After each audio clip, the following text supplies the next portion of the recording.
Vaccination যে এক্সপিরিয়েন্সটা উনি দিয়েছেন, যে এই এক্সপিরিয়েন্স ওনারা যে এই গ্যাবি দিচ্ছে, এত হাজার হাজার কোটি টাকা বাজেট বরাদ্দ হচ্ছে, সেটার কোনো আউটপুট দেখা যাচ্ছে না। সেটা আমরা স্পেসিফিক্যালি পয়েন্ট আউট করব। আমরা আমাদের হেলথ সেক্টরে যে পলিসি মেকার্স এবং এটার আমরা ইয়ে করবো এবং তাদেরকে আমরা জবাব দিয়ে চাইবো যে এই টাকা কোথায় গেল বা এই টাকা কি হচ্ছে, how these are being utilized.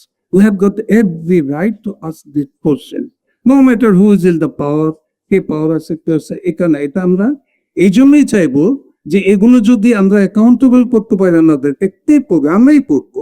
O raise করছে কোশ্চেন, এটা তো একটা রাস্তার মানুষ, একজন সাংবাদিক এই কোশ্চেনটা রেজ করবে না, কারণ ওর কাছে ডেটা নাই। ওর কাছ থেকে আমরা শুনেছি will ask the question to direct minister and others, যে এই ফান্ডগুলো কোথায় যাচ্ছে, who is handling it and who is failing to handling it properly. তারপর আমাদের ভাইরোলজিস্ট বললেন যে অনেক ক্ষেত্রে ভ্যাকসিন না দিয়েই, মানে কাগজে কলমে লেখা হচ্ছে যে ভ্যাকসিন দেওয়া হয়ে গেছে, কভারেজ হয়ে গেছে, and that is such in a poor extent যে 150% মানে সাকসেস রেট। ভার্চুয়ালি এটা ইন্ডিকেট করে যে এটা কোনো কিছুই দেয় নাই, বিল তুলে নিয়ে চলে গেছে। তো আমরা কি করতে পারি? তাহলে আমরা এই বোল টেবিল আলোচনায় যে কথাগুলো উঠে আসছে, আমরা এগুলো নোট ডাউন করব, আমরা এই একটা ডিসেমিনেট করবো এবং আমরা এখান থেকে একটা প্রপোজাল আকারে আমরা সবার সিগনেচার নিয়ে, সবার নাম নিয়ে আমরা হেলথ মিনিস্ট্রিতে পাঠিয়ে দেব যে এই কোশ্চেনগুলো আমাদের রেজ করা হয়েছে and we want to know.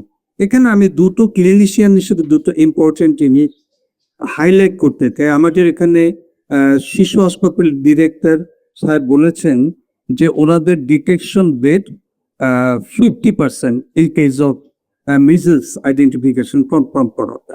তবে সেখানে একটা ইম্পর্টেন্ট ইস্যু আছে যে সেন্সিটিভিটি যদি আমরা দেখি, তাহলে সেন্সিটিভিটি টেস্ট ডিটেকশনে যদি র্যাশ আসার আগে স্যাম্পল পাঠিয়ে দেওয়া হয়, তাহলে ইট মে রিডিউস আপ টু 70%। মানে 4 জনের মধ্যে 5 জনের মধ্যে হয়তো 2 জন মিসও দিতে পারে অলদো মিজেলস, কিন্তু সে স্যাম্পলটা ঠিক মতো প্রসেস হয়নি, আগে পাঠিয়েছে, সেই জন্য ডিটেকশন না হতে পারে। এটা একটা মাথায় রাখতে হবে। আরেকটা হচ্ছে যে mortality, why few of the case mortality হয়, কারণ 12,000 পেজ এফেক্ট হলো, তার মধ্যে যে মর্টালিটিটা হচ্ছে সে মর্টালিটি যেমন প্রফেসর আবিদ হোসেন একটু আগে আমাকে একটা কেস শেয়ার করেছেন, সেখানে উনি বলেছেন যে একটা কেস দেখেছেন যেখানে বোথ মেজেলস এন্ড অ্যাডেনোভাইরাস, এবং আমরা দেখতে পাচ্ছি কি আমাদের পেডিয়াট্রিশিয়ানরা যারা ডিল করছে প্র্যাকটিক্যাল ফিল্ডে, ওনারা বলছে 50% আমরা পাচ্ছি অ্যাডেনোভাইরাস কনফার্ম।